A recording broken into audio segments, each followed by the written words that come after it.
Wasallam, malam yang berkah dan hidupkan sunnah Rasulullah sallallahu alaihi wasallam di majlis yang mana Allah Subhanahu wa taala datangkan para malaikat untuk mencarinya. Nama-nama orang yang duduk di majlis ilmu ini Allah Subhanahu wa taala sebut di depan majlis yang lagi hebat, yaitu majlisnya para malaikat. Jadi kita duduk rapat-rapat, kita hidup sunnah Rasulullah sallallahu alaihi wasallam. Bismillahirrahmanirrahim. Alhamdulillahirabbil alamin. Wassalatu wassalamu ala asyrafil anbiya'i wal mursalin.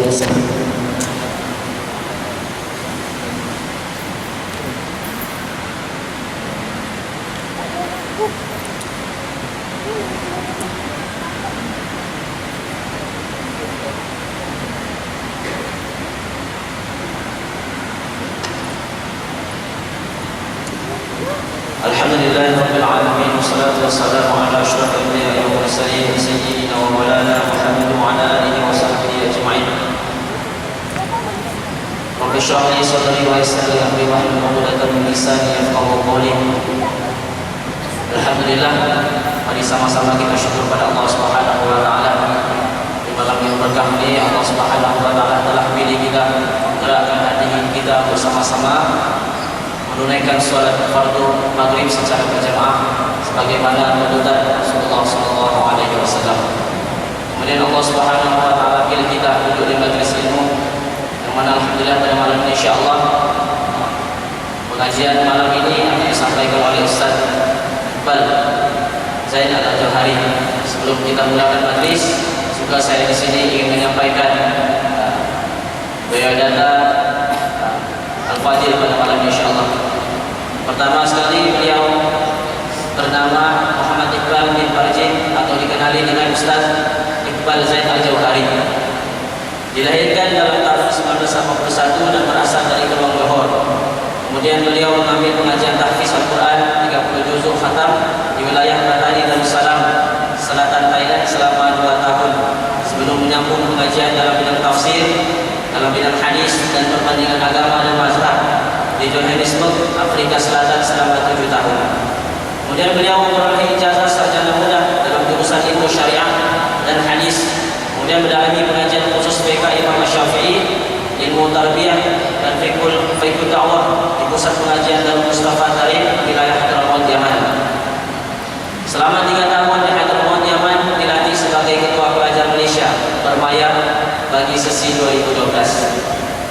Alhamdulillah pada masa ini beliau bertindak sebagai pengasas dan pemimpin Majlis Ta'lim Darul Mujtaba dan menjadi panel pimpinan Majlis Ta'lim Darul Muhibbin di Kuala Lumpur, ahli jawatan kuasa unit R&D dalam pertumbuhan NGO Kesedaran Melayu dan Islam yakni Kemudi.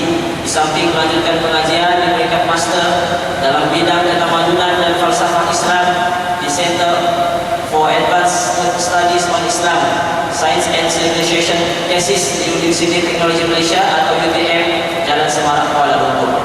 Selain itu juga beliau menjadi penceramah bebas dan di masing-masing di universiti, di kolej, pejabat dan suruh-suruh khususnya di dalam dan di luar negara.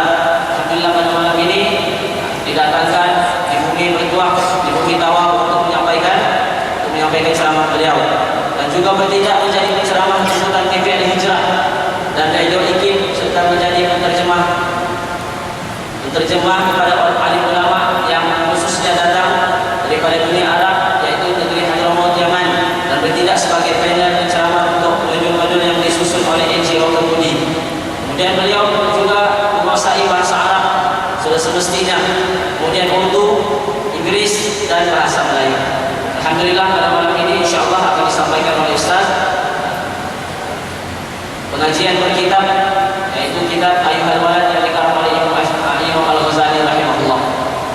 Insyaallah pada malam ini isya kita mungkin kita lewatkan sedikit untuk kita ambil ilmu yang bermanfaat insyaallah. Mudah-mudahan apa yang kita dengar, apa yang kita dapat pada malam ini insyaallah mudah-mudahan Allah SWT bagi taufik dan hidayah kepada kita untuk sama-sama kita amalkan dan kita sampaikan kepada saudara-saudara kita insyaallah. Untuk memulakan majlis, marilah sama-sama kita buka majlis kita pada malam ini dengan kitab Al-Fatihah.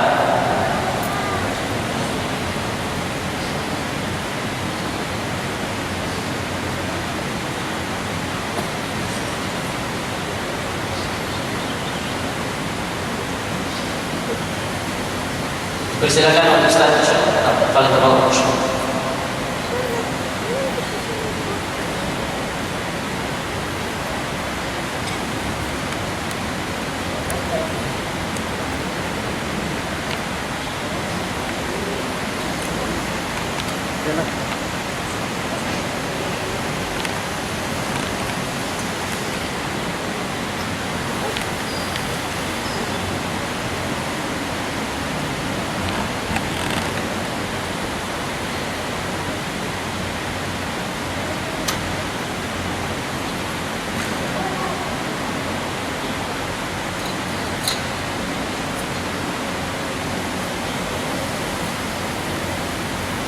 Bismillahirrahmanirrahim. Alhamdulillah.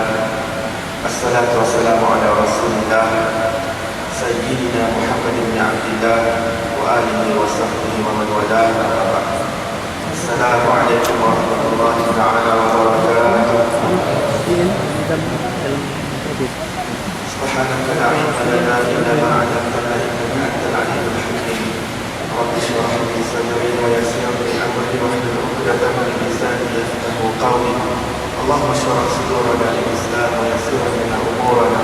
Allahumma iftah 'alaina futuhal 'arifin wa rzuqna fahman nabiyyin wa hifdhan mursalin wa imanan muttaqin ya arhamar rahimin. Allahumma anfa'na bima 'allamtana wa 'allimna alladhi yanfa'una. Allahumma faqihna fid din wa 'allimna at-ta'wil. Allahumma inna nas'aluka 'ilman nafi'an wa rizqan wasi'an wa na'udzu bika min 'ilmin la yanfa' wa qalbin la yakhsha'. Allahumma inna nas'aluka rizqan. Allahumma افتح علينا فتحا قريبا يا فتاح يا عليم. اللهم افتح علينا في حدود الأقية والنقية بجاه سيدنا ومولانا محمد خير البرية صلى الله عليه وسلم. الحمد لله رب العالمين.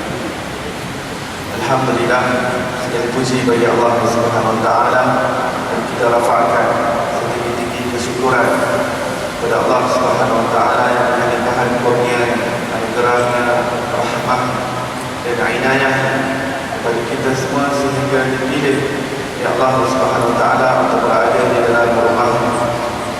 Ini adalah suatu jemputan, suatu undangan daripada Allah Rabbul Alamin kepada kita, kerana Allah ingin muliakan kita, kerana Allah Subhanahu wa taala ingin bahagiakan kita di dunia dan di akhirat, kerana Allah ingin memudahkan jalan untuk kita menuju ke syurga Allah Subhanahu wa taala. Kerana apa? Kerana tanda-tanda yang telah Allah Ta'ala zahirkan di dunia ini, iaitu kita dipilih untuk berada di dalam sebuah taman daripada taman-taman syurga Allah Subhanahu wa taala. Taman-taman syurga Allah di atas dunia ini adalah majlis-majlis yang di dalamnya diingati mengenai Allah, diingati mengenai Rasulullah, diingati mengenai agama Allah, diingati mengenai nasihat dan menasihati antara satu sama lain.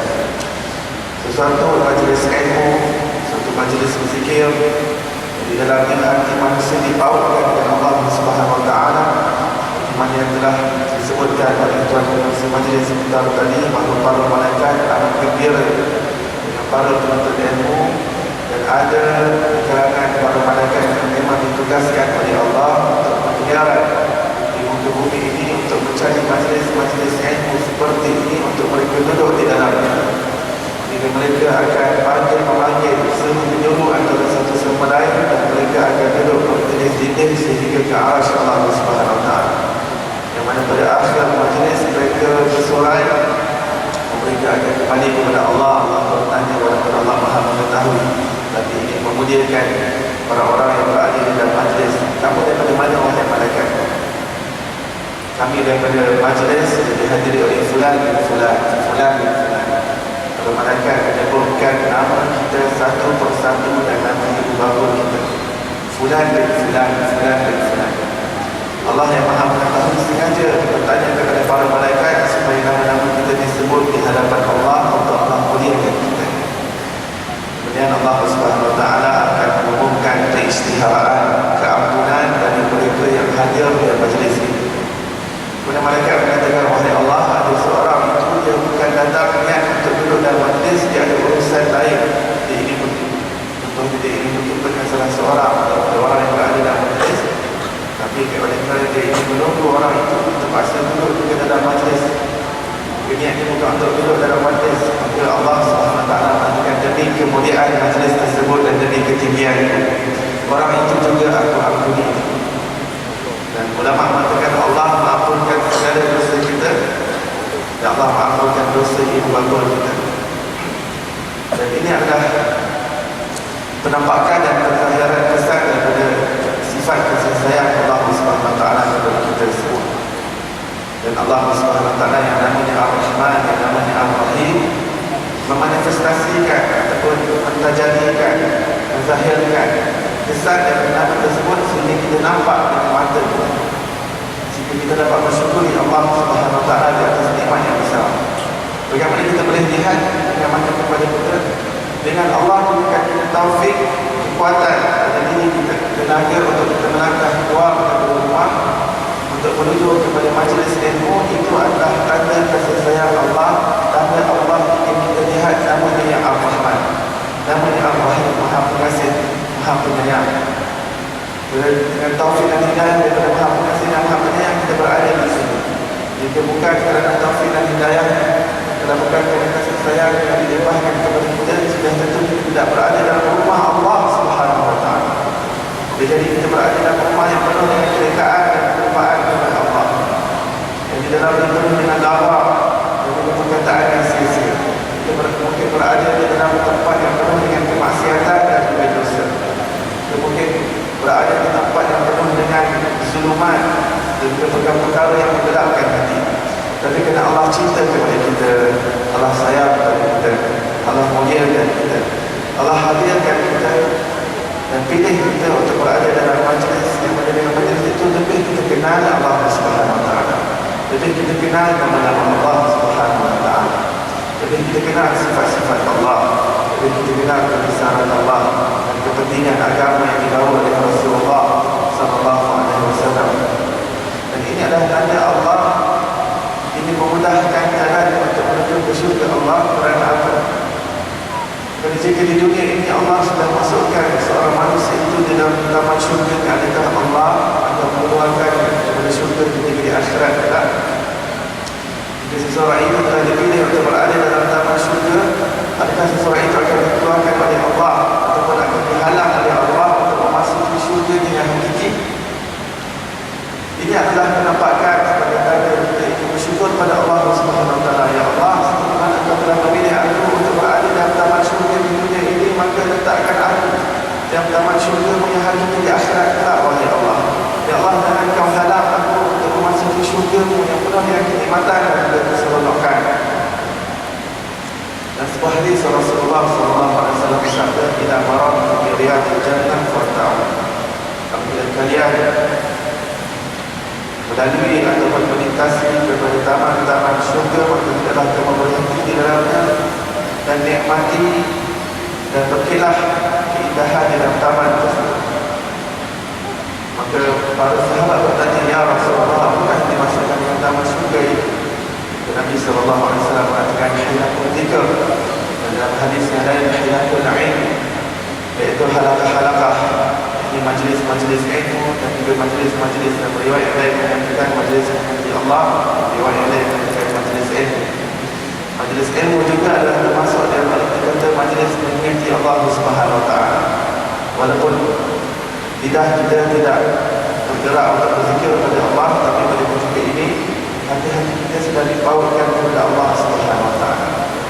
Hati kita dibawa kepada peringatan kepada Allah, dibawa kepada ketunggalan dan keesaan Allah Subhanahu Wa Taala. Sejak apabila kita keluar dari rumah untuk menuntut ilmu, Nabi SAW mengatakan para malaikat telah menyebarkan sayap di luar rumah. Kita langkah keluar dari rumah untuk berjalan di atas sayap-sayap para malaikat. Sebagai tanda apa? Ridha lahu bima yasna'. Nabi SAW mengatakan dengan begitu girang dan gembira daripada malaikat terhadap apa yang dilakukan oleh hamba Allah Subhanahu Wa Taala, iaitu keluar untuk menuntut ilmu. Allah ingin muliakan.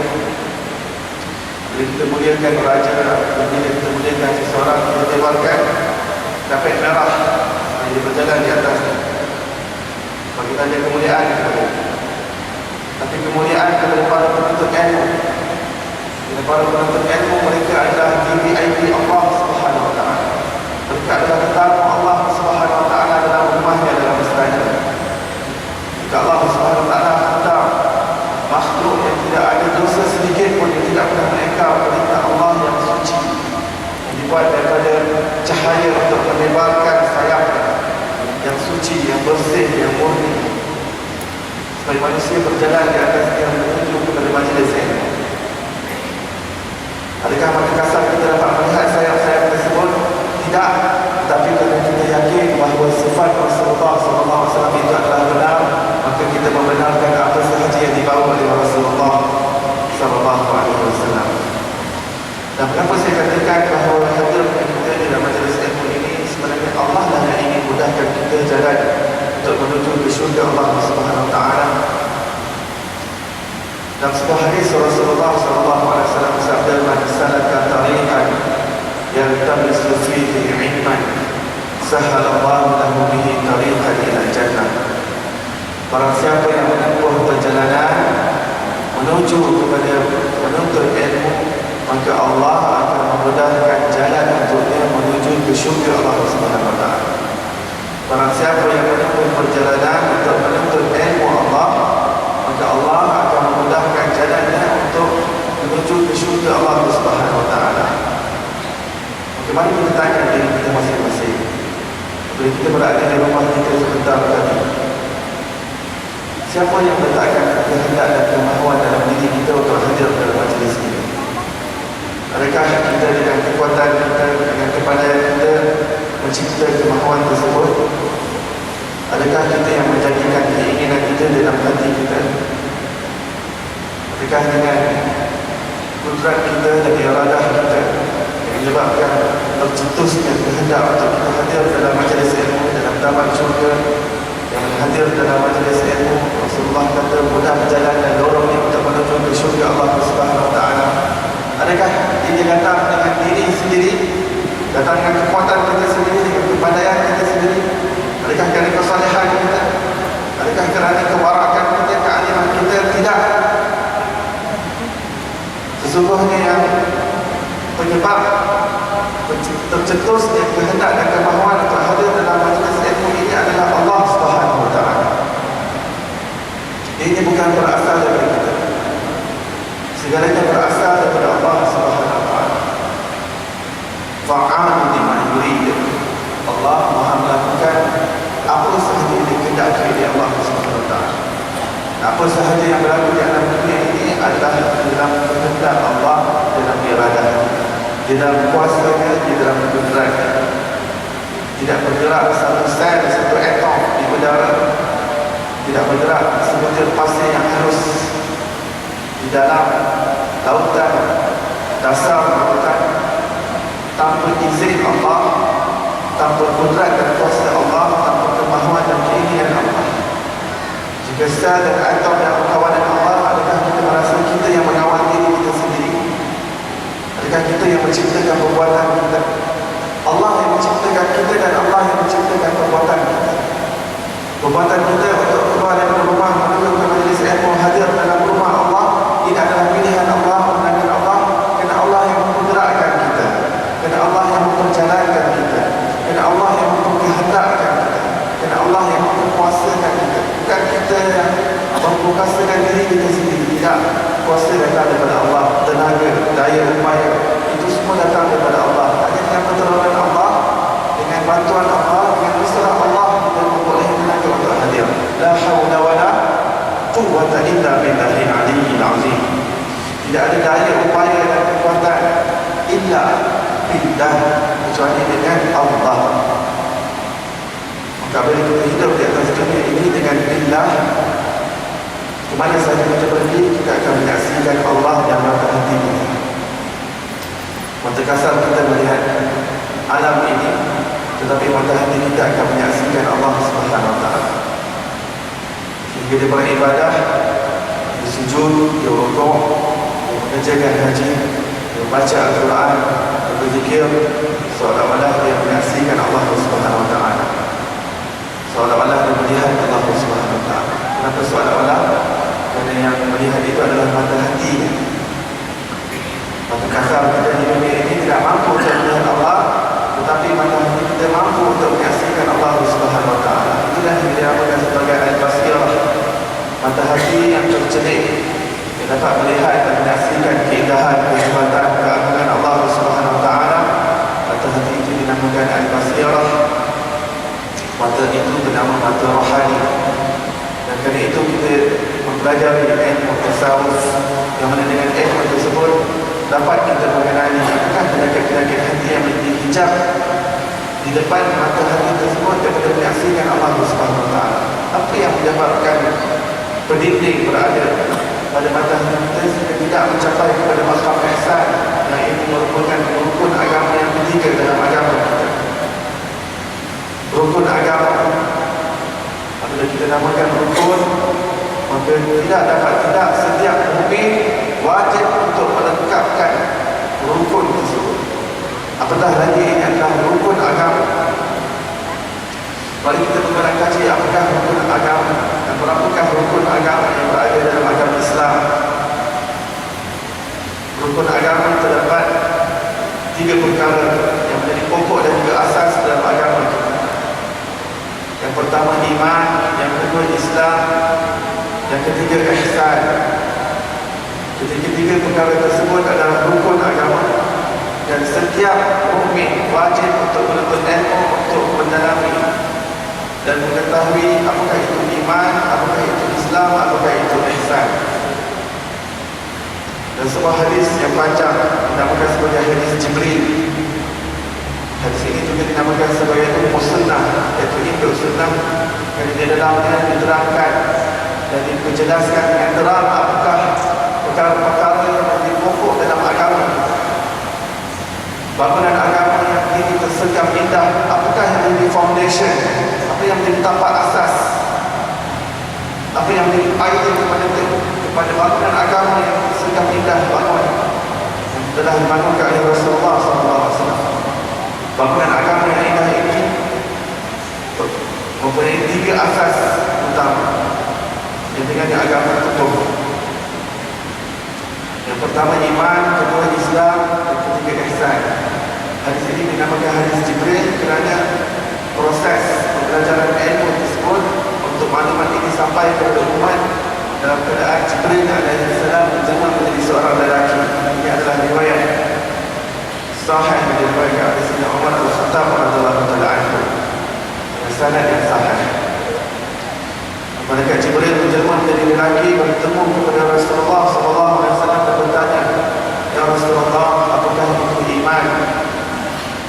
Rasulullah menjawab, "Iman ada 6 perkara di dalamnya, iaitu percaya kepada Allah, percaya kepada Rasul-Rasul, percaya kepada kitab-kitab, percaya kepada para malaikat, percaya kepada qada dan qadar, baik dan buruk datang daripada Allah, dan yang keenam adalah kamu percaya kepada hari akhirat."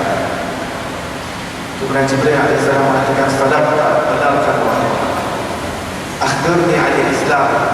Sekarang khabarkan kepada aku apakah itu Islam. Maka Rasulullah SAW mengatakan Islam ada 5 perkara di dalamnya. Yang pertama syahadah la ilaha illallah Muhammadur Rasulullah. Yang kedua salat. Yang ketiga puasa. Yang keempat zakat. Dan yang kelima haji bagi yang mampu. Sadaqta ya Muhammad, benarkan wahai Muhammad. Akhbirni 'anil ihsan. Sekarang wahai Muhammad, beritahu kepada aku apakah itu ihsan. Maka Rasulullah SAW menjawab, "Al-ihsan an ta'budallah ka'annaka tarah, fa in lam takun tarahu fa innahu yarak." Ada 3 perkara penting di dalam ihsan. Yang pertama, an ta'budallah, itu kamu benar-benar beribadah kepada Allah sehingga kamu menjadi hamba Allah yang sejati, sehingga kamu benar-benar diakui oleh Allah sebagai hamba. Zahirkan makna kehambaan yang sebenar kepada Allah Subhanahu wa taala. Anta'budallah, kerana kamu dicipta untuk beribadah, maka sempurnakan tugas kamu sebagai hamba Allah Subhanahu wa taala, bukan hamba kepada nafsu, bukan hamba kepada dunia, bukan hamba kepada harta, bukan hamba kepada takhta, bukan hamba kepada wanita, hamba kepada As-Sattar, hamba kepada Ar-Rahman, hamba kepada Ar-Rahim, ibadah wa rahmat. Perkara pertama yang perlu diselesaikan dalam ihsan, fungsi kamu dan tugas kamu diciptakan Allah untuk beribadah. Yang kedua, ka'annaka tarah, kamu menjadi hamba Allah yang bagaimana, kamu beribadah bagaimana, bagaimana suasana ibadah kamu, bagaimana bentuk ibadah kamu, iaitu dalam setiap ibadah kamu ka'annaka tarah, seolah-olah kamu melihat Allah Subhanahu wa ta'ala. Dan pada tingkatan ini ulama menamakannya sebagai musyahadah. Ka'annaka tarah, seolah-olah kamu melihat. Ulama menamakan perkara ini sebagai musyahadah. Apakah musyahadah? Iaitu penyaksian. Seperti kita ucap syahadah, iaitu kita ucap saksi tiada Tuhan melainkan Allah. Demikian musyahadah daripada perkataan syahadah, itu penyaksian. Penyaksian apa? Ka'annaka tarah, seolah-olah kamu melihatnya. Iaitu mata hati kamu melihat Allah, mata hati kamu menyaksikan Allah Subhanahu wa ta'ala. Dan ini adalah satu proses, dan ini adalah satu fasa yang perlu dilalui oleh setiap mukmin.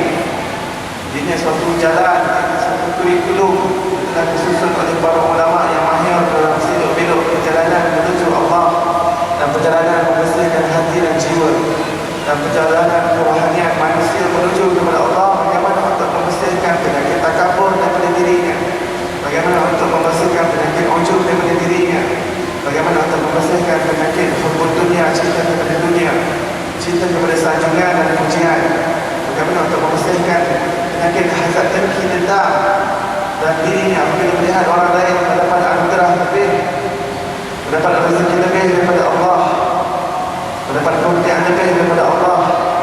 Bagaimana untuk membersihkan hati, bagaimana untuk berinteraksi dengan hati. Maka apabila manusia memahami apakah penyakit-penyakit hati, maka akan datang kesedaran dalam dirinya untuk merawat penyakit tersebut. Dan seorang manusia jika tidak kenal penyakit, maka dia tidak akan mendapat rawatan, tidak akan jumpa doktor, tidak akan jumpa pakar perubatan, tidak jumpa tabib dan sebagainya. Demikian manusia yang tidak diagnos penyakitnya, maka dia tak akan fikir untuk jumpa doktor, untuk dapatkan ubat. Demikian hati juga mempunyai penyakit-penyakit kerohanian, penyakit batin. Dan ini adalah lebih berbahaya daripada penyakit jasad dan jasmani. Penyakit jasad dan jasmani yang terakhir sekali adalah kematian. Tetapi penyakit batin atau penyakit hati itu ia menatijahkan kepada matinya hati tersebut. Matinya hati adalah seorang yang mati di sisi Allah Subhanahu wa ta'ala, yang tidak hidup di sisi Allah Subhanahu wa ta'ala. Allah menganggapnya sebagai orang yang mati, dan natijahnya adalah neraka Allah Subhanahu wa ta'ala yang berjolaknya satu saat sahaja kita tidak dapat bertahan di dalamnya. Maka Allah Subhanahu wa ta'ala ciptakan kita di alam dunia ini untuk kita celikkan semula mata hati kita tersebut, untuk mendapat semula musyahadah itu, sehingga mata hati kita menyaksikan Allah. Bagaimana cara? Kita mempelajari ilmu tasawuf. Ada di antara manusia yang tidak selesa dengan perkataan tasawuf, maka tukarkan kepada nama ilmu ihsan. Dan nama ihsan terdapat dalam riwayat yang sahih, sanad yang sahih. Tasawuf ini nama yang diberikan oleh ulama. Ini tidak jadi masalah sebenarnya, seperti ilmu nahwu, ilmu saraf, ilmu tafsir, ilmu mustalah hadis, ilmu usul fiqh.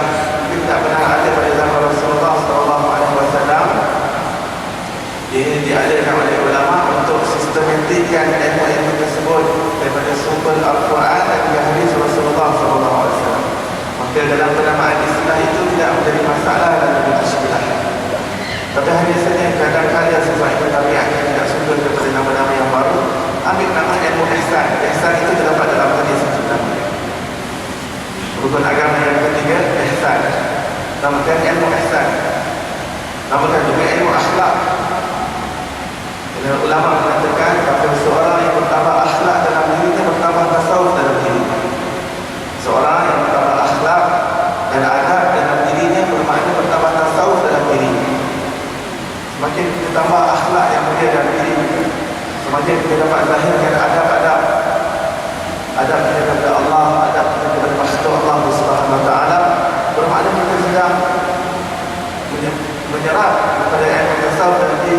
mengamalkan tasawuf. Dan itu adalah musyahadah.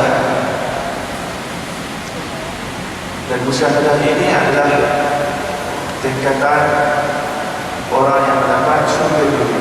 Kerana apa? Kerana dia melihat segala-galanya adalah penzahiran kebesaran dan kehebatan Allah.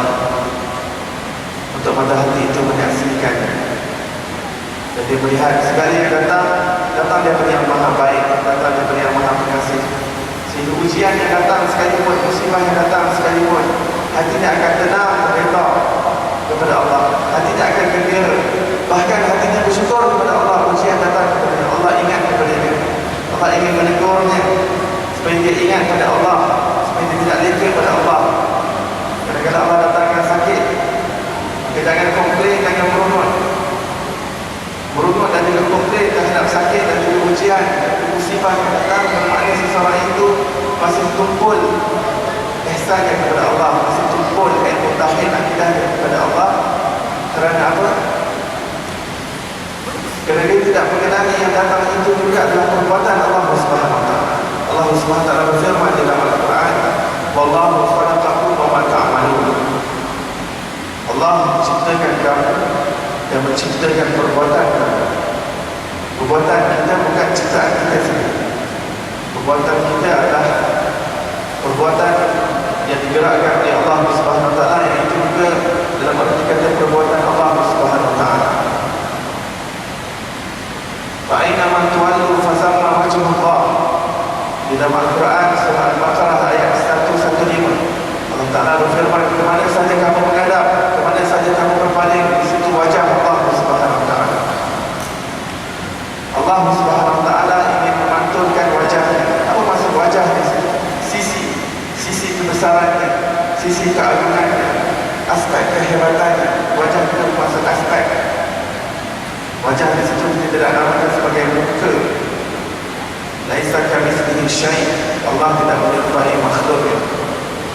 Dalam bahasa Arab, wajah mempunyai makna yang luas. Sehingga di dalam ayat ini menyuruh kepada kita melihat di mana sahaja kamu menghadap, mana sahaja kamu berpaling, mata hati kamu menyaksikan Allah Subhanahu wa taala.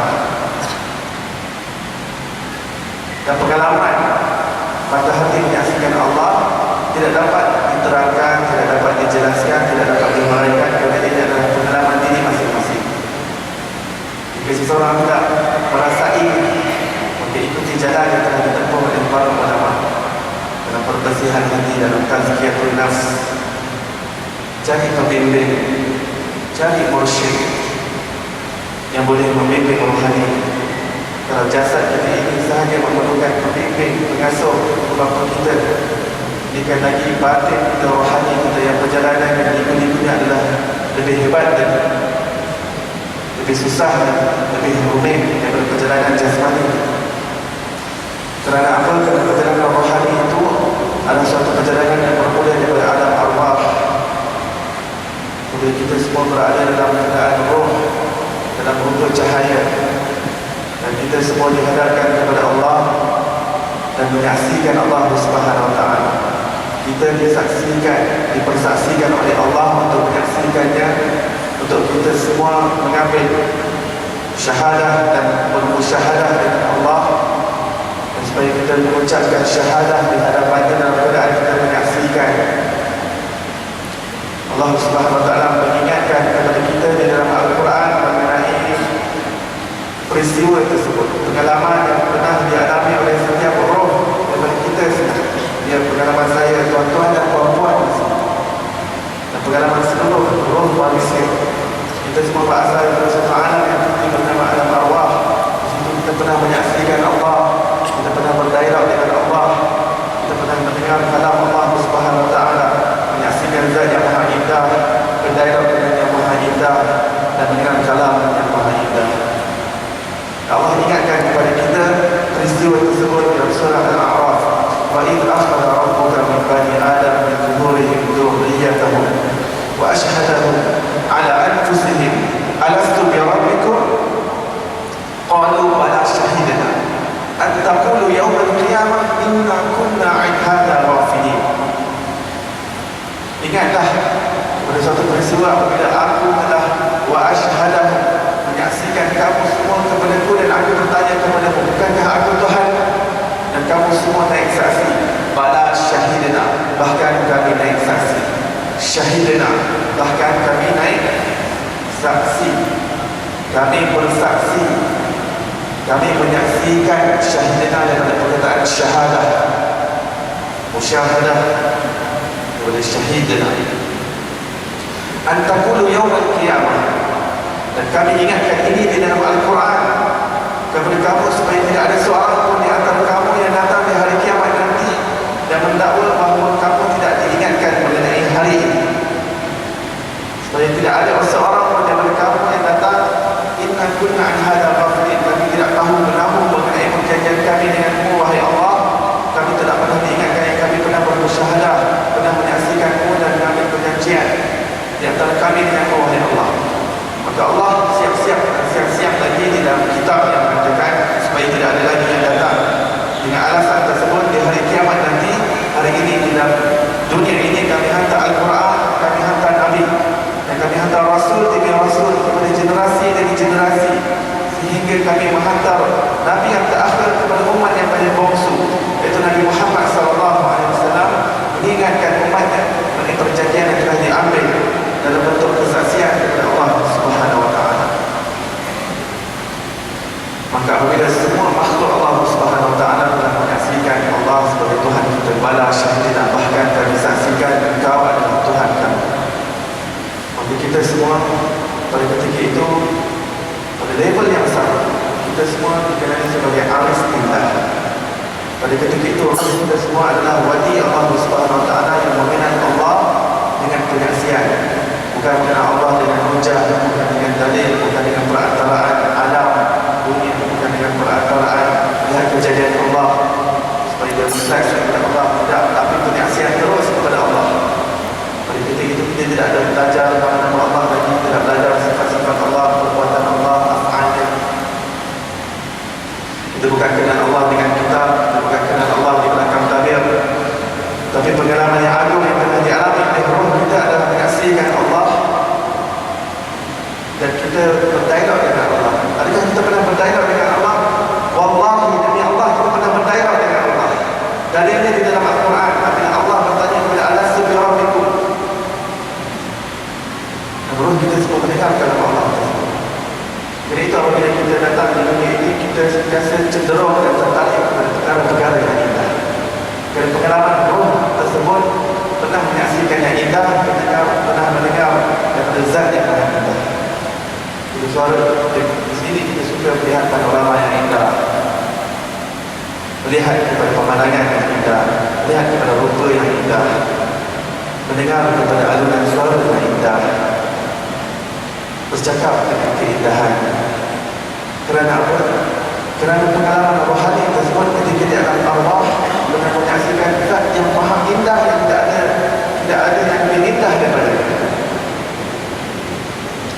Dan bila Allah Subhanahu Wa Taala telah melihat semua makhluk telah menyaksikan Allah sebagai Tuhan, maka Allah mengatakan, siapakah di antara kalian yang ini meninggi dan juga meningkat darjatnya di sisi aku, supaya aku dapat mengetahui di antara kalian siapa yang terbaik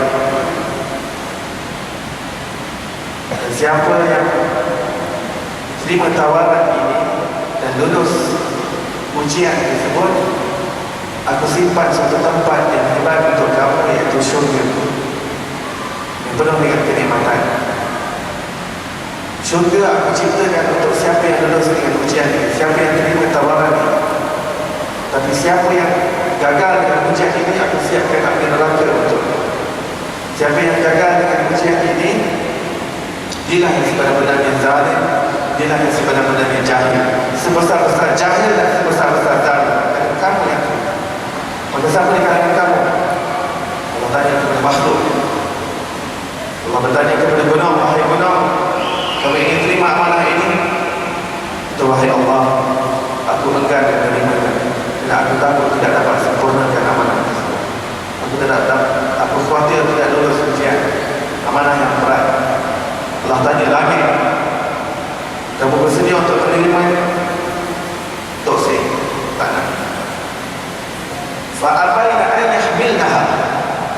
Mereka menolak kata mereka, wa ashfaqna minha, takut jika kalau mereka tidak dapat sempurnakan amanah tersebut. Allah tanya bumi juga enggan. Tanya makhluk yang lain, tanya malaikat, tanya semua makhluk, semuanya enggan. Dan apabila ditawarkan kepada manusia kata, saya terima. Siapa manusia? Saya dan tuan-tuan. Saya dan tuan-tuan dan puan-puan yang menerima tawaran tersebut. Saya terima tawaran tersebut, wahai Allah, dan saya ingin meningkat lagi derajat daripada level yang tersebut. Jadi ketika itu semua level wali Allah. Tidak ada yang terbaik, tidak ada yang benar, tidak ada yang tinggi. Tak tahu siapa yang terbaik. Semua yang sama, semua yang menyaksikan Allah SWT. Semua pada level yang tinggi. Tapi untuk kamu meningkat lagi tinggi, ada satu alam yang aku sediakan. Aku jadikannya sebagai examination hall, sebagai dewan pemeriksaan, untuk aku uji kamu. Kamu berada sekarang ini suatu alam yang tidak ada mati, tidak ada hidup, tidak ada susah. Kamu tak perlukan makanan, tak perlukan minuman, tak ada sakit, tak ada tua, tak ada ujian, tak ada musibah. Aku ingin hantarkan kepada satu alam yang aku namakan sebagai Darul Imtihan, iaitu dewan pemeriksaan. Aku ciptakan kehidupan dan kematian untukmu, supaya nanti di akhirat kita lihat siapa yang lulus ujian ini. Kamu semua akan menghadap aku semula di mahkamah aku nanti di akhirat, di mahsyar. Perhisaban dan perhitungan akan diambil di atas apa yang telah kamu ambil amal. Baik, kami siap oleh Allah. Hantar kami dalam examination hall. Enroll, daftar seorang daftar untuk masuk dalam examination hall. Examination hall inilah dunia. Seluruh alam ini adalah dewan ujian. Alladzi khalaqal mauta wal hayata liyabluwakum ayyukum ahsanu amala. Dialah Allah, Zat yang menciptakan kematian dan kehidupan. Dia berduakum untuk menguji kamu. Di antara kalian siapakah yang paling terbaik amalan? Ayyukum ahsanu amalan. Siapa yang paling terbaik amalan? Siapa yang paling cemerlang dalam pemeriksaan? Siapa yang lulus dengan flying colors? Allah nak tengok. Maka Allah SWT menghantarkan satu persatu roh demi roh ke alam dunia ini. Sebelum itu Allah ciptakan dunia ini, ciptakan langit, ciptakan bumi. Dalam benang masa Allah Ta'ala sempurnakan gunung dan tancapnya di bumi supaya bumi tidak bergoyang. Allah adakan air, adakan matahari, adakan bahan mentah, adakan mineral, adakan tumbuh-tumbuhan, sungai yang mengalir, air mata air, semua yang mencukupi untuk manusia Allah Ta'ala telah siapkan terlebih dahulu. Kemudian Allah ciptakan Nabi Adam dari tanah. Kemudian roh yang pertama ditiupkan ke dalam jasad Nabi Adam AS. Kemudian Nabi Hawa datang. Kemudian Qabil, Habil dan juga Ibrahim yang sehingga Nabi Syith bin Adam AS. Kemudian generasi roh diambil daripada alam arwah. Baik, masuk di alam dunia, masuk dalam dewan exam. Dulu dah enroll, dah daftar, dan kita lihat siapa yang dapat cari aku semula di dunia, siapa yang dapat lihat aku semula di dunia, siapa yang dapat saksikan aku. Ka'annaka tarah, untuk kamu beribadah seolah-olah kamu melihat Allah Subhanahu Wa Taala. Maka roh dan roh dihantar. Ada yang menjadi umat Nabi Adam, ada yang umat Nabi Nuh, ada yang menjadi umat Nabi Isa, ada umat Nabi Sulaiman, ada umat Nabi Zakaria, ada yang menjadi umat Nabi Daud, ada umat Nabi Ilyas, ada yang menjadi umat Nabi Ibrahim. Dan akhirnya Allah SWT pilih kelompok roh yang terakhir yang keluar daripada alam arwah menuju ke alam dunia. Mereka adalah roh yang dipilih oleh Allah untuk menjadi umat yang terbaik, menjadi umat yang terbaik kepada Nabi yang terbaik, Nabi yang paling dicintai oleh Allah, dan umat ini juga yang paling dicintai oleh Allah Subhanahu Wa Taala. Dan sehingga kalau daripada kalangan umat ini yang lulus ujian dalam dewan exam ini dan keputusan yang cemerlang, maka seluruh umat yang terdahulu yang boleh masuk ke dalam syurga Allah diharapkan untuk masuk ke dalam syurga selagi seluruh manusia yang daripada umat Nabi SAW dalam dewan exam, dewan ujian ini masuk ke dalam syurga terlebih dahulu, barulah umat yang terdahulu boleh dimasukkan ke dalam syurga Allah Subhanahu Wa Taala. Maka Allah Subhanahu Wa Taala telah memilih kita dan kita bersyukur untuk menjadi umat Nabi Muhammad SAW. Barang siapa yang bersyukur menjadi umat Nabi SAW, Allah tambahkan nikmat. Bagaimana Allah tambahkan nikmat tersebut? Allah tambahkan nikmat kita dapat beramal dengan agama yang dibawa oleh Rasulullah SAW. Kita dapat menyempurnakan tugas kita, tugas dakwah, tugas ibadah, tugas khalifah Allah di atas muka bumi ini yang telah dibawa oleh Rasulullah SAW, yang diajarkan baginda kepada kita, kita dapat sempurnakan sebagai kuntum khairat ummah ukhrijat linnas ta'muruna bil ma'ruf wa tanhauna 'anil munkar. Kamu adalah umat yang terbaik yang dikeluarkan untuk manusia. Kenapa kamu umat yang terbaik? Kerana kerja kamu adalah mengajak manusia kepada kebaikan dan mencegah manusia daripada kemungkaran, dan kamu beriman kepada Allah Subhanahu Wa Taala.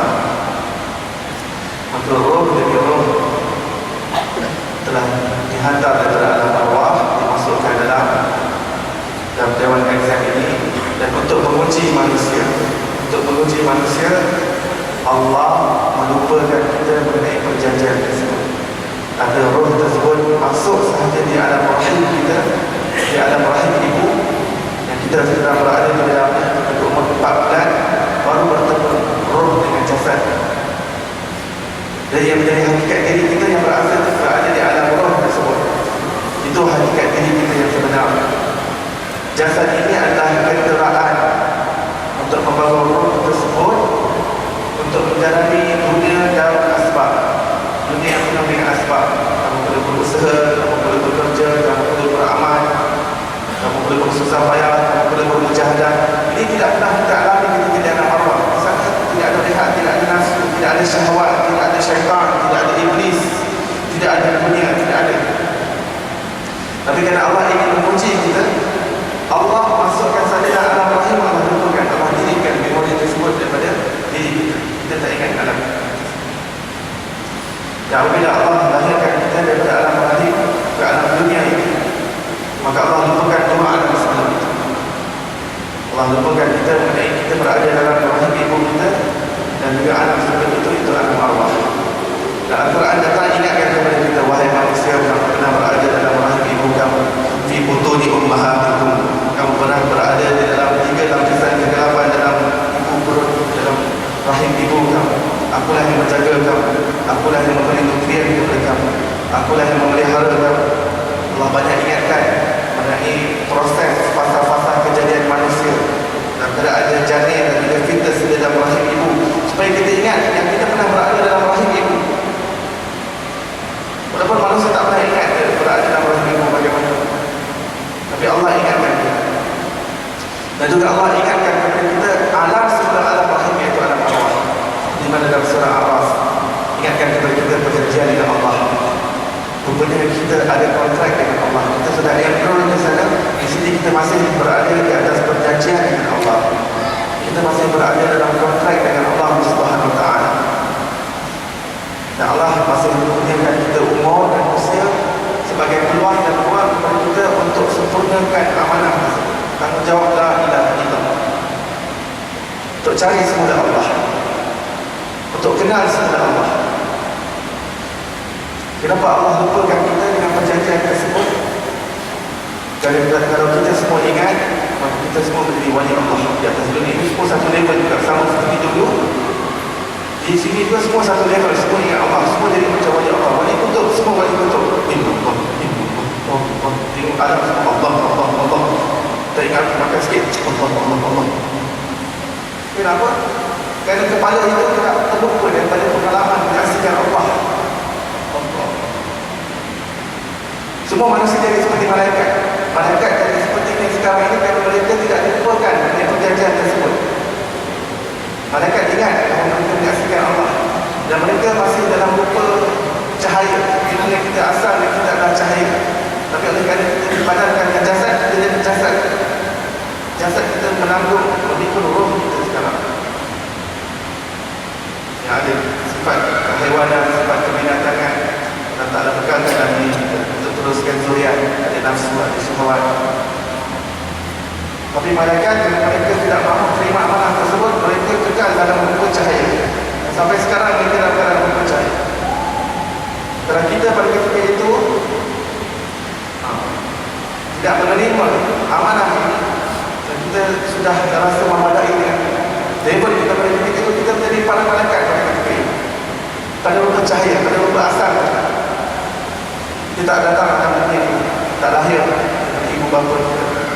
Kita tak lahir anak-anak kita.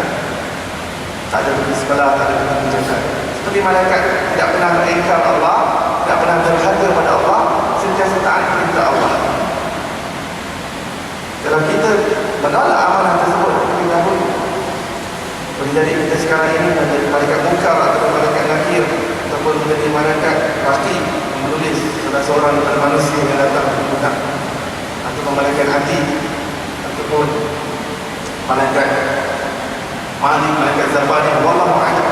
Semua malaikat itu semua adalah bercahaya. Namun kalau mereka tidak menerima amanah tersebut, tidak menerima offer dan tawaran itu, maka mereka pada level mereka sentiasa beribadah kepada Allah, mereka pada tahap wali Allah Subhanahu Wa Taala. Namun mereka tidak ada syurga bagi mereka, tidak ada kenikmatan syurga bagi mereka. Mereka tidak ada nafsu, mereka tidak ada syahwat. Allah tak sediakan syurga untuk malaikat. Dan untuk gunung, langit, bumi, makhluk yang lain yang tidak mahu menerima Allah Ta'ala hantar ke dunia ini menjadi makhluk-makhluk yang di akhirat tidak ada perhisaban, sebab dia tak pikul amanah tersebut. Jadi Allah jadikan mereka gunung, jadikan mereka bukit, jadikan mereka batu, jadikan mereka daun, jadikan mereka pokok, jadikan mereka langit, bintang, cakrawala, jadikan mereka bulan, jadikan mereka ikan-ikan, haiwan, serangga. Ini tidak lagi dibangkitkan untuk dihisab oleh Allah Subhanahu Wa Taala. Mereka datang di dunia ini untuk keras. Tetapi oleh kerana mereka datang dan mereka semua ingat perjanjian tersebut, mereka semua sentiasa berzikir kepada Allah Subhanahu Wa Taala. Gunung sentiasa berzikir kepada Allah, daun sentiasa berzikir kepada Allah, haiwan-haiwan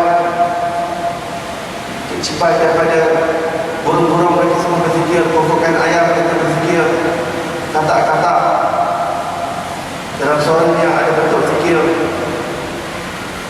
semuanya berzikir, semuanya bertasbih, bintang-bintang, batu-batuan. Bukankah ini diceritakan dalam Al-Quran?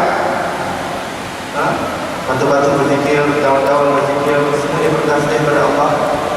Tusabbihu lahu samawati, bagaimana ayat ini? Tusabbihu lillahi ma fis samawati wa ma fil ardh. Seluruh yang berada di langit dan seluruh yang berada di bumi, semuanya berzikir kepada Allah Subhanahu Wa Taala. Semuanya bertasbih, tak putus-putus. Hari ini kalau daun itu mati, barulah dia berhenti berzikir daripada Allah Subhanahu Wa Taala. Apabila daun, apabila pokok mati, barulah dia berhenti berzikir kepada Allah Subhanahu Wa Taala. Kalau tidak, mereka akan sentiasa jadi macam wali Allah seperti awal ketika di alam arwah. Di dunia sentiasa mereka ingat berzikir. Kullu qad alima salatahu wa tasbihah. Yang Al-Quran mengatakan seluruh makhluk kecuali manusia dan jin, seluruh makhluk mengetahui bagaimana mereka bersolat dan bertasbih kepada Allah Subhanahu Wa Taala. Walakin la tafqahuna tasbihahum. Akan tetapi kamu wahai manusia, kamu yang tak faham tasbih mereka, kamu yang tak faham zikir mereka, kamu tak faham bagaimana mereka solat. Tapi mereka semua solat dalam keadaan diri mereka masing-masing. Pokok sentiasa dalam keadaan kiam di hadapan Allah.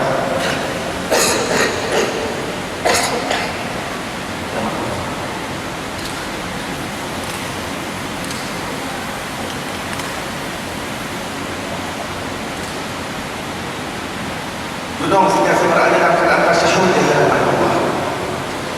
Haiwan-haiwan yang berkaki empat sentiasa berada dalam keadaan rukuk di hadapan Allah. Mereka sentiasa bertasbih, berzikir, bersolat.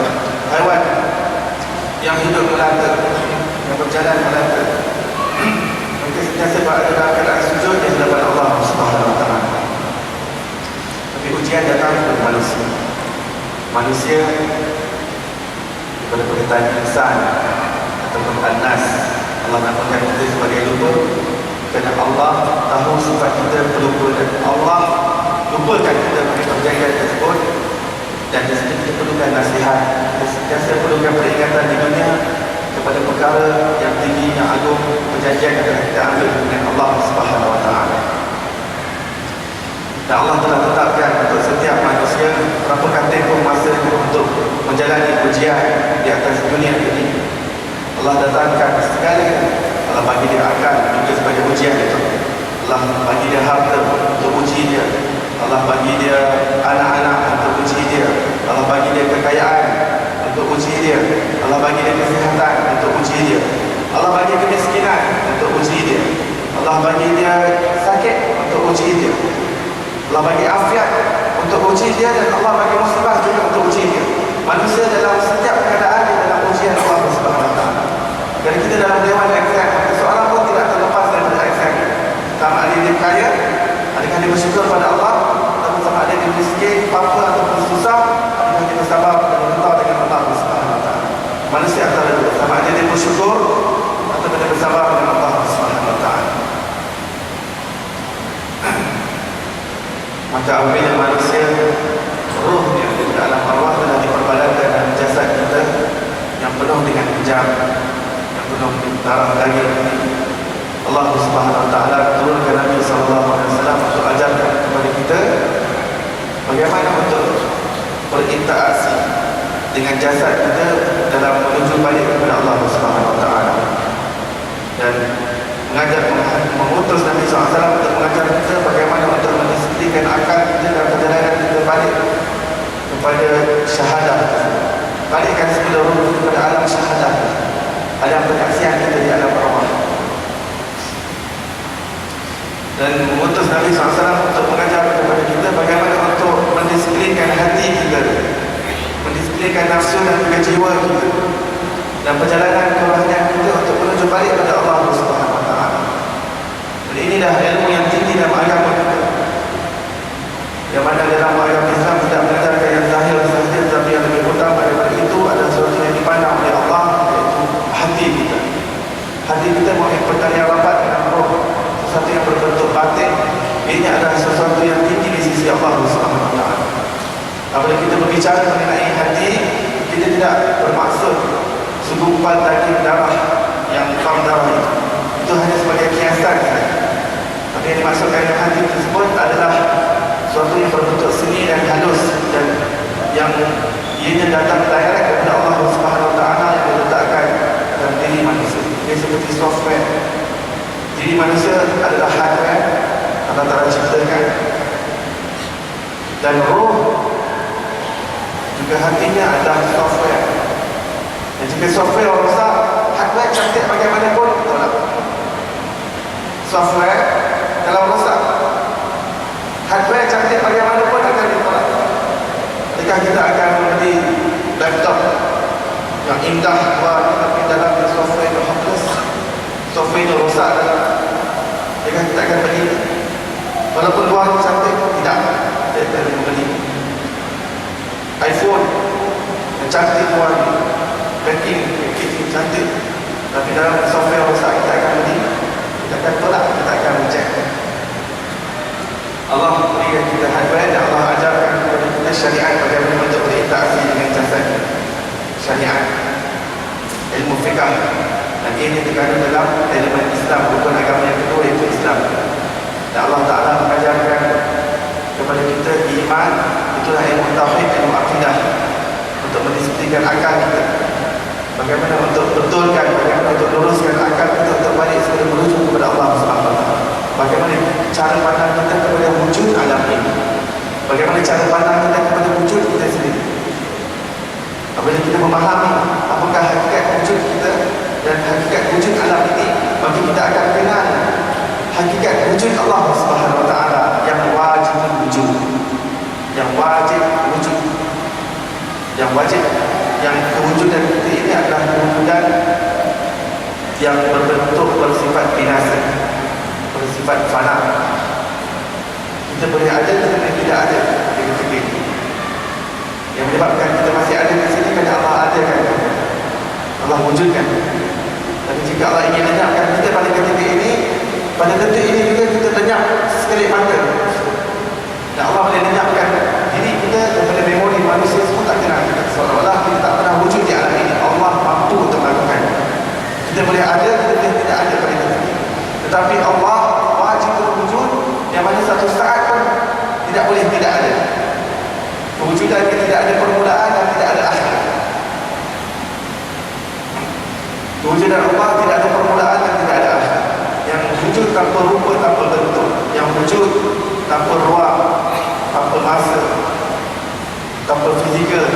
paras. Tanpa boleh dibayangkan dan diimajinasikan oleh manusia, kerana akal manusia terhad. Akal yang Allah kurniakan kita di dunia ini terhad. Ini hanya untuk memahami. Tapi untuk mengenal Allah, untuk menyaksikan Allah bukan di akal, tapi di hati. Tapi prosesnya melalui akal. Melihat alam, akan memikir, bertafakur, merenung, mempelajari sifat-sifat Allah, serap di akal. Mempelajari nama-nama Allah, serap di akal. Tapi jangan sampai dia tersangkut hanya di akal. Kalau tidak, dia hanya berbentuk info dan juga maklumat. Kalau tidak, ilmu itu hanya berbentuk info dan juga maklumat, tidak memberi kesan dan bekas di hati. Apa yang kita inginkan adalah ilmu yang kita dapati, yang kita serapkan dan cerap di akal, ini disebatikan dan diturunkan ke hati. Kerana hati itu kapasitinya tidak terhad. Kerana hati itu adalah sesuatu ciptaan yang ajaib daripada Allah Subhanahu Wa Taala. Kerana hati itu matanya mampu untuk melihat Allah Subhanahu Wa Taala. Kerana mata hati itu ianya mempunyai kaitan yang khusus dengan roh yang berasal daripada alam Allah. Satu yang berbentuk software. Yang software itu berasal daripada alam yang tinggi, daripada struktur asal, iaitu alam Allah.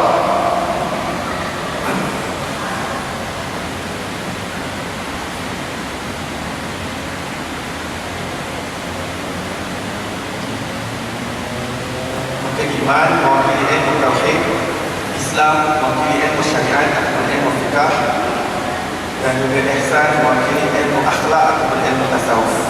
Ketiga-tiga ilmu ini adalah wajib dipelajari oleh setiap mukmin, lelaki dan juga wanita.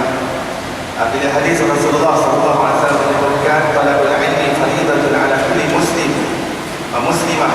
Menuntut ilmu itu wajib dan fardu ain ke atas setiap muslim yang lelaki dan juga wanita. Yang dimaksudkan itu Imam Ghazali rahmatullahi alaih mengatakan tiga ilmu.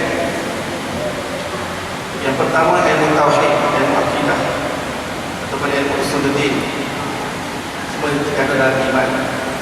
Yang kedua terkandung dalam Islam, iaitu ilmu fiqh, yang kita panggil sekarang ini sebagai ilmu syariah. Yang ketiga yang terkandung dalam ihsan, namakan sebagai ilmu tasawuf ataupun ilmu akhlak ataupun ilmu adab. Dan sejak daripada ketiga perkara tersebut ada madrasah yang tersendiri. Untuk tauhid, manusia ada yang membina ma'had, membina kurikulum yang kelas 1, kelas 2, belajar kitab asal, kitab yang asas. Mungkin untuk orang tariqah agak naik sedikit, kitab yang tertinggi, kemudian kitab yang tertinggi susun. Benar tidak benar ada pada zaman Rasulullah, tetapi untuk mudahkan manusia memperolehi ilmu tauhid dan juga ilmu akidah. Ma'had, kemudian level yang tinggi, mungkin pada level universiti, masuk PhD dan sebagainya. Ini yang paling utama adalah dia mengambil ilmu tersebut dengan cara bersanad, dengan cara yang bertayang dan salah silah ilmu tersebut sehingga kepada Rasulullah sallallahu alaihi wasallam.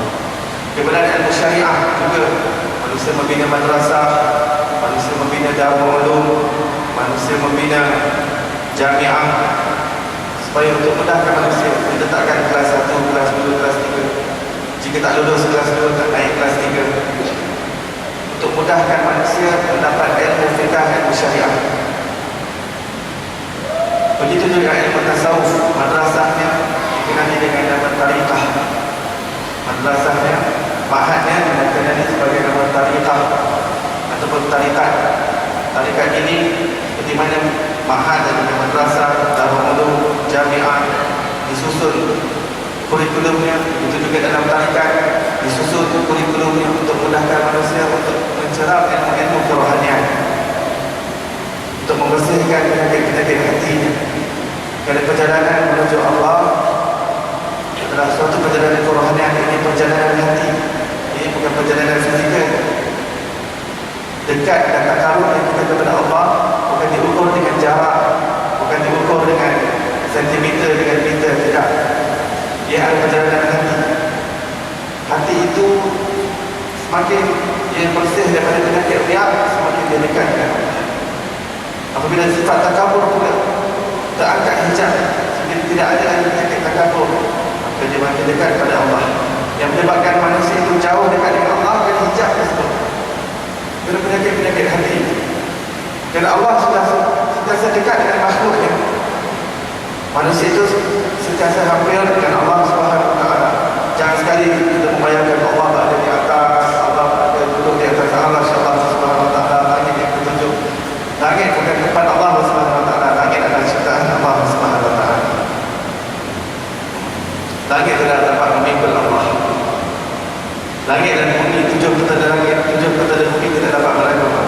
Tapi Allah ciptakan hati manusia dapat menanggung dan mengikut Allah Subhanahu Wa Taala.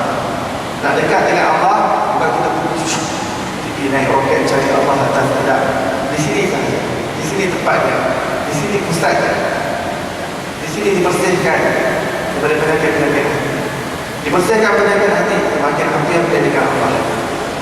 Apabila dia solat, datang khusyuk, datang khudu', datang kehadiran hati bersama dengan Allah, dia dekat dengan Allah Subhanahu Wa Taala. Jangan sekali-kali seorang hamba Allah itu membayangkan bahawa Allah itu jauh daripada dia. Itu adalah satu bentuk cara pandang akidah yang salah terhadap Allah Subhanahu Wa Taala. Ini buruk sangka kepada Allah sehingga merasakan Allah itu jauh daripada diri. Allah dekat dengan kita. Allah hampir dengan kita. Allah hampir dengan kita lebih dekat daripada orang kita dengan diri kita sendiri. Seorang sahabat berjumpa dengan Rasulullah SAW bertanya, wahai Rasulullah, aqaribun rabbuna fanunaji am ba'idun fanunani? Adakah Allah Ta'ala itu jauh sehingga kami perlu berlawan menjadi kepadanya? Ataupun adakah Allah Ta'ala itu dekat sehingga kami boleh berbisik-bisik kepadanya? Maka Allah Ta'ala menurunkan malaikat Jibril AS untuk menurunkan wahyu sebagai jawapan soalan yang diajukan oleh sahabat tersebut. Didapat dalam surah Al-Baqarah, wa idza sa'alaka 'ibadi 'anni fa inni qarib ujibu da'watad da'i idza da'an. Wahai hamba-Ku, kekasihku, jika ada daripada kalangan hamba-Ku datang kepadamu dan bertanya mengenai perihal, katakan kepadanya, fa inni qarib, aku dekat dengannya, aku hampir dengannya. Ujibu da'watad da'i idza da'an, dan aku sentiasa mendengar seruan dan kerintihan. Aku sentiasa mendengar permohonan dan doanya. Ujibu da'watad da'i, dan aku sentiasa mengucapkan labbaik kepada setiap seruannya kepada-Ku. Setiap kali kita sebut ya Allah, pada ketika itu Allah mengatakan labbaik kepada kita. Manusia boleh jemu untuk menyebut Allah, tapi Allah tidak pernah jemu untuk menyahut seruan kita. Seratus kali kita kata ya Allah, seratus kali Allah kata labbaik ya abdi. Allah Maha mendengar, Allah begitu dekat. Ya Allah, bagaimana dekat Engkau ya Allah dengan kami? Allah Ta'ala terangkan pada dalam surah Qaf, wa nahnu aqrabu ilaihi min hablil warid. Kami lebih dekat dengan kamu, lebih dekat daripada urat leher kamu dengan kamu sendiri. Urat leher ini seperti nyawa, terputusnya saja nyawa melayang. Itu dekat kita dalam urat leher kita dengan kita. Ini nadi di sini, terputus nadi di sini, nyawa melayang. Allah kata, aku lebih dekat dengan kamu. Dan itu nama Allah Al-Qarib, tapi tidak ada namanya yang bertentangan dengan nama tersebut. Al-Qarib yang maha dekat, dan tidak ada nama Allah Al-Ba'id yang maha jauh. Allah tidak menamakan dirinya Al-Ba'id.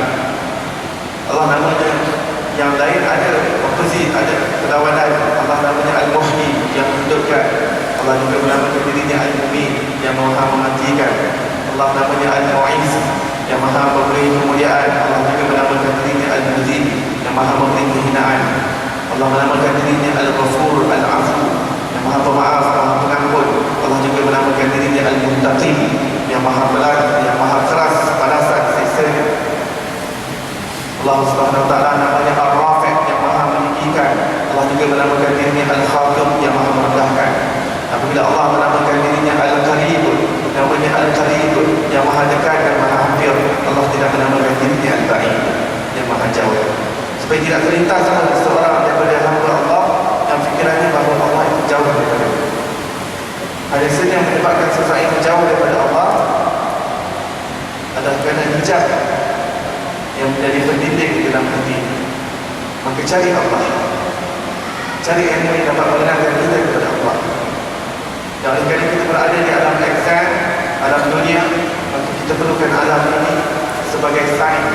Alam bahasa Arab maksudnya sain, alam untuk mendapat ilmu untuk mengenal Allah. Itu alam daripada perkataan ilmu. Perkataan alam daripada ilmu, iaitu ilmu, iaitu alam untuk mempunyai ilmu untuk mengenal Allah Subhanahu Wa Ta'ala. Itu Allah ciptakan alam, ciptakan diri kita. Wa fi anfusikum afala tubsirun. Tengok diri kamu, cari aku dalam diri kamu. Kerana mata kasar kita dapat melihat Allah, dan mata hati itu dapat dipertajamkan dengan sentiasa tafakur, tafakur, tafakur, tafakur. Lihat diri, lihat alam, lihat langit, lihat cakrawala, lihat kejadian Allah, lihat ciptaan Allah, lihat keagungan kebesaran Allah, keindahan Allah yang telah zahirkan daripada sifatnya di alam ini, supaya kita kenal siapa di sebalik alam ini, siapa pencipta kejadian ini, siapa penjadi kepada ciptaan ini, siapa khalik kepada makhluk ini. Wa fi anfusikum, dan oleh kerana kamu laqad khalaqnal insana fi ahsani taqwim, adalah makhluk yang terbaik yang diciptakan Allah, rupa yang terbaik, yang bentuk yang terbaik, yang paling sempurna. Wa fi anfusikum, maka tengok pada diri kamu,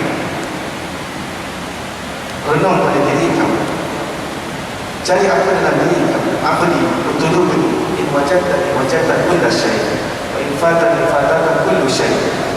Hadis kursi mengatakan, wahai hamba-Ku, cari aku. Jika kau cari aku, kau akan jumpa aku. Dan sekiranya kau jumpa aku, kau jumpa segala-galanya. Dan jika kau terluput daripada aku, kau terluput daripada segala-galanya. Jika kau hilang daripada aku, kau hilang daripada segala-galanya. Maka kerana itu di dunia ini kita mengucapkan sekali lagi ucapan syahadah, asyhadu an la ilaha illallah, aku yang saksi tidak ada Tuhan melainkan Allah. Untuk ingatkan diri kita kepada alam syahadah. Seorang mungkin bertanya, bagaimana aku boleh naik saksi? Macam mana aku boleh naik saksi? Apa kelayakan aku boleh naik saksi? Kerana saksi itu syaratnya dia kena menyaksikan. Pernikahan perlukan dua saksi. Jika seorang saksi ada Sri Lanka dan seorang saksi lagi ada Zimbabwe, dan pernikahan berlaku di sini, tak sah nikah. Mazhab Syafi'i berdua saksi. Begitu juga dengan hukum hudud dan sebagainya. Seorang itu perlu saksi depan mata. Dalam mengatakan saya saksi melihat orang ini berzina dengan perempuan ini. Apa tandanya? Kami saksikan. Bagaimana kamu saksi? Kami tengok dalam CCTV, dalam kamera, ada tentera dalam TV. Tak sah kesaksian. Walaupun ada 40 kamera dalam bilik, ada 40 TV, dan ada 40 orang saksi melihat dengan kamera melalui perantaraan, tak sah kesaksian. 4 saksi perlu dibawa, yang 4 orang tersebut menyaksikan perzinaan tersebut depan mata, baru sah jadi saksi. Dan boleh kita merenung apabila kita mengucapkan asyhadu an la ilaha illallah, aku naik saksi tidak ada Tuhan melainkan Allah. Bila kita naik saksi ini, bila kita bersaksi, kita bersaksi ketika di alam arwah, yang di sini untuk pengucapan semula, untuk ingatkan tiap-tiap hari kita baca dalam tahiyat kita asyhadu an la ilaha illallah wa asyhadu anna muhammadar rasulullah, untuk kembalikan peringatan kita kepada alam tersebut, untuk ingatkan kita perjanjian kita dengan Allah Subhanahu wa taala. Kita perlukan peringatan di dunia ini kerana kita sentiasa terlupa. Kita perlukan nasihat, kita perlukan teguran, kita ingat peringati antara satu sama lain. Allah berfirman dalam Quran, wal 'asr innal insana lafi khusr illa alladziina aamanu wa 'amilus shalihat wa tawassaw bil haqqi wa tawassaw bis sabr. Demi masa sesungguhnya seluruh manusia dalam kerugian, kecuali orang yang beriman dan orang yang beramal soleh, orang yang saling mengerti dengan kebenaran dan saling menasihati dengan kesabaran. Baik, kita akhiri dengan kita membaca dekat daripada Imam Ghazali rahimahullah alaihi dalam Ayat al-Walad, nasihat yang kedua. Kita telah bacakan nasihat yang pertama sebelum ini di Masjid Batu Dua, Masjid Abdul Rahman. Hari ini kita akan bacakan nasihat yang kedua supaya kita semua mendapat manfaat pada nasihat Imam Ghazali dan kita. Bagaimana sepatutnya kita menerima nasihat? Wahai anakku yang tercinta, memberi nasihat itu sebenarnya mudah sahaja, dan yang berat adalah menerima isi nasihat tersebut. Kerana setiap nasihat itu dirasakan sangat pahit bagi siapa yang selalu mengikut kehendak hawa nafsu syahwatnya. Nafsunya sangat mencintai perkara-perkara yang dilarang Allah.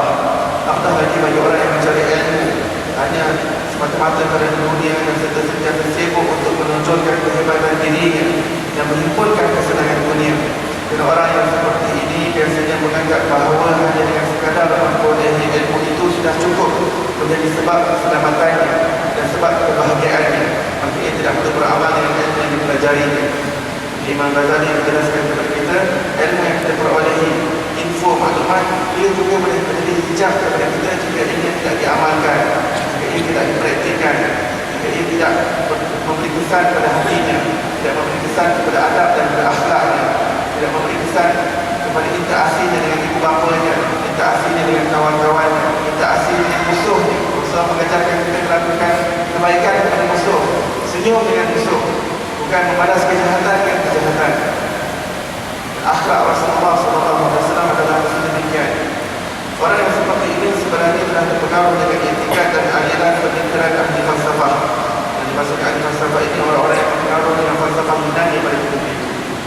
Syarah di sini mengatakan, zaman sekarang ada seperti orang yang memahami fahaman sekuler atau pemahaman liberal, pemahaman yang keluar daripada konteks Islam. Subhanallah, alangkah kelirunya pemikiran yang seperti ini. Bukankah dia telah mengetahui bahawasanya seseorang itu apabila telah dapat menghasilkan ilmu, kemudian dia tidak beramal dengan ilmu yang telah diketahuinya itu, nanti pada hari kiamat dia akan disoal dengan soalan yang lebih berat daripada orang yang tidak mengetahui apa-apa. Maka ilmu yang Allah telah berikan, kita wajib menuntut ilmu. Dalam masa yang sama, ilmu juga boleh menjadi hujah yang menolong kita di hari kiamat, ataupun ini akan menewaskan kita di hadapan mahkamah Allah, akan mengalahkan kita di hadapan Allah jika kita tidak mengamalkan. Ramai orang yang salah sangka bahawa kalau begitu saya tak perlu menuntut ilmu, nanti dia mengalahkan saya di hadapan mahkamah Allah. Nanti kalau saya tidak amalkan, maka saya akan ditanya oleh Allah. Maka ulama mengatakan ini adalah kejahilan yang sebenar. Seperti apa yang telah disebutkan dalam hadis Rasulullah SAW, asyadun nasi adaban yawmal qiyamah alimun la yanfa'uhu Allahu bi'ilmihi. Orang yang paling pedih siksaannya pada hari kiamat nanti ialah seorang alim yang tidak memberi manfaat akan dia oleh Allah dengan ilmunya. Maksud daripada hadis ini, untuk memberi gesaan dan desakan kepada orang yang berilmu untuk mengamalkan ilmunya. Bukan maksud daripada hadis ini untuk memberhentikan manusia, kamu tidak perlu menuntut ilmu, nanti kamu akan menerima azab yang pedih di hari kiamat. Kalau itu maksud daripada hadis tersebut, maka seluruh hadis yang berkenaan dengan fadilat ilmu semuanya gugur. Semua fadilat ilmu yang Nabi SAW kata ilmu wajib dipelajari, ilmu tempat malakan, seluruh ikan-ikan di lautan beristighfar, semuanya gugur, tak perlu. Sebab apa? Sebab semuanya takut nanti dia ditanya di hari akhirat. Maka ulama dengan mudah menjelaskan bahawa di akhirat kelak seorang yang tidak menuntut ilmu dalam keadaan dia mampu untuk menuntut ilmu, keadaannya itu adalah lebih buruk daripada orang alim yang tidak mengamalkan ilmu. Kerana manusia itu ada 3 perkara yang dia perlu sempurnakan. Yang pertama, belajar ilmu. Yang kedua, mengamalkannya. Yang ketiga, menyebarkannya. 3 tanggungjawab tersebut berkenaan dengan ilmu. Dia perlu mempelajarinya, wajib, dia perlu mengamalkannya, dan dia perlu menyebarkannya.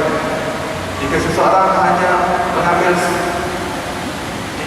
dapat menyempurnakan 3 tersebut, ini adalah sesempurna hamba Allah Subhanahu Wa Taala. Dan ini yang dikehendaki dan ini yang dituntut oleh Allah Subhanahu Wa Taala dan Rasulnya SAW.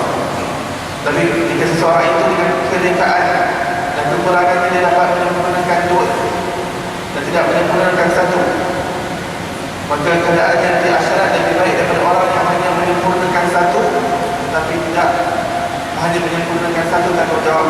Jadi dia hanya dapat menyempurnakan 1. Orang yang menyempurnakan 2 tanggungjawab lebih baik daripada orang yang menyempurnakan 1 perkara. Dan orang yang dapat menyempurnakan ketiga-tiga perkara tersebut lebih baik daripada yang lain. Dan ada orang yang tinggalkan ketiga-tiga tersebut. Saya takut nanti di akhirat saya akan diazab kerana tak aman dengan ilmu saya. Maka ketiga-tiga perkara tanggungjawabnya dilepaskan. Sekarang kalau dia tidak berilmu, dia berdakwah, dia menyebarkan. Tapi orang yang tidak ada ilmu, bagaimana dia menyebarkan ilmu? Maka dia boleh berilmu. Dan untuk dia beramal, dia bukan ilmu. Jika daripada awal lagi dia telah tinggalkan kemudian dengan ilmu, bagaimana amalnya akan diterima oleh Allah? Bagaimana amalnya lurus dan sahih? Maka orang yang berilmu, maka dia dapat menunaikan pokoknya 1. Dia mempelajari ilmu dan dia mendakwakannya, menyebarkannya. Dia sempurnakan menjadikan dua perkara. Tapi seorang yang tak belajar ilmu boleh jadi dia tinggalkan ketiga-ketiga semua. Dan di akhirat meninggalkan ketiga-ketiga bertanggungjawab adalah lebih berat di sisi Allah Subhanahu Wa Taala berbanding dengan orang yang langsung meninggalkan ilmu. Demikian penjelasan dari Imam Haddad. Jelaskan kepada kita ramai orang tersalah sangka kepada hadis ini adalah untuk menggesa orang yang berilmu untuk mengamalkan ilmu, bukan untuk melakukan manusia yang tidak berilmu supaya jangan berilmu kerana nanti takut di akhirat bertanya pada Allah. Kerana perhisaban di hari akhirat adalah lebih berat terhadap orang yang jahil yang mampu untuk belajar ilmu tetapi tidak belajar ilmu. Perhisabannya adalah lebih berat dan lebih rumit lagi. Dan diriwayatkan daripada Imam Junaid Al-Baghdadi rahmatullah alaih bahawa ada seorang yang telah bermimpi bertemu dengan beliau waktu tidur selepas kematian beliau. Lalu orang ini bertanya kepada Imam Junaid Al-Baghdadi dengan katanya, apa khabar kamu wahai Abu Qasim Al-Junaid? Lalu Imam Junaid Al-Baghdadi menjawab, sebenarnya telah hilang segala ilmu zahir dan dia telah belajar ilmu yang batin dan sudah tidak ada lagi yang bermanfaat kecuali hanya beberapa rakaat yang sempat kami lakukan di tengah malam. Maksud daripada Imam Junaid adalah ilmu zahir dan ilmu batin yang diperolehi tidak bermanfaat kecuali apa yang dia dapat amalkan dengan ilmu tersebut. Itu yang dapat bagi manfaat kepada diri di akhirat. Itu yang menjadi cahaya. Maka perjalanan adalah penuh dengan itu. Jadi seseorang yang menguasai ilmu tauhid, ilmu fikih, ilmu tasawuf juga belum tentu dia telah sampai kepada Allah. Belum tentu dia sudah jumpa Allah Subhanahu Wa Taala. Dan di mana ilmu itu bukan hanya sekadar di lisan, tapi ilmu yang memberi bekas, kesan, efek dan juga impak di hati, sehingga ia membuahkan hasil akhlak dan juga adab, menghasilkan satu interaksi yang betul hubungannya dengan Allah dan hubungannya dengan makhluk Allah Subhanahu Wa Taala. Semoga Allah Subhanahu Wa Taala membantu kita di atas dunia ini dengan taufik dan hidayahnya untuk menyempurnakan amanah dan tanggungjawab yang telah dipikulkan kepada kita. Semoga Allah menjemputkan kita kepadanya di hari akhirat dalam keadaan Allah redha dengan kita dan kita redha dengan Allah Subhanahu Wa Taala. Semoga mata hati kita dapat menyaksikan Allah sebelum kita menyaksikan Allah di hari akhirat. Semoga mata hati kita berjumpa dengan Allah sebelum kita berjumpa dengan Allah di hari akhirat. Semoga Allah telah celikkan mata hati kita, mempertajamkan mata hati kita menyaksikan Allah seperti mana hadis Rasulullah kerana kata kamu beribadah seolah-olah kamu melihat Allah Subhanahu Wa Taala. Semoga Allah Subhanahu Wa Taala menjauhkan kita daripada putihnya mata hati. Kerana ini adalah suatu sisaan besar di dalam dunia ini. Kerana hidup tanpa Allah adalah suatu hidup yang penuh dengan kesengsaraan dan penderitaan. Allah berikan kami syurga di dunia ini, iaitu hati yang bermakrifat kepada Allah Subhanahu Wa Taala, hati yang benar-benar mengenal Allah Subhanahu Wa Taala. Semoga Allah muliakan mata kita untuk melihat wajah Allah di hari akhirat kelak, dan semoga Allah muliakan kita untuk melihat wajah Rasulullah SAW yang amat kita rindu. Semoga Allah muliakan rahmatnya dan berikan syafaat kepada kita dan syafaat Rasulullah SAW. Semoga Allah muliakan kita mendapat minum daripada telaga Kautsar daripada tangan mubarak Nabi Muhammad SAW. Semoga Allah membantu kita di neraca mizan sehingga dapat perintah tentang sirat yang sempatan sekian. Mudah-mudahan Allah Ta'ala masukkan kita ke dalam syurga tanpa hisab. Amin ya rabbal alamin. Semoga Allah Ta'ala memberikan kita husnul khatimah dan jauhkan kita daripada su'ul khatimah. Amin ya rabbal alamin. Saya mohon maaf jika ada dalam penyampaian dan tersinggung perasaan siapa yang baik daripada Allah Subhanahu Wa Taala, yang buruk itu adalah di atas kelemahan dan kekurangan diri saya. Saya mohon ampun daripada Allah dan saya mohon maaf daripada muslimin dan dari muslimat. Sekian, wassalamualaikum warahmatullahi wabarakatuh wa ala alihi wa sahbihi wasallam. Alhamdulillahirabbil alamin. Kita tangguh majlis kita dengan tasbih kifarah surah Al-Asr. Subhanallah wa bihamdihi, subhanallah wa bihamdika, asyhadu an la ilaha illa anta wa astaghfiruka wa atubu ilaik. Bismillahirrahmanirrahim. Wal 'asr innal insana lafi khusr illa alladziina aamanu wa 'amilus shalihaati wa tawassaw bil haqqi wa tawassaw bis sabr. Assalamualaikum warahmatullahi taala wabarakatuh.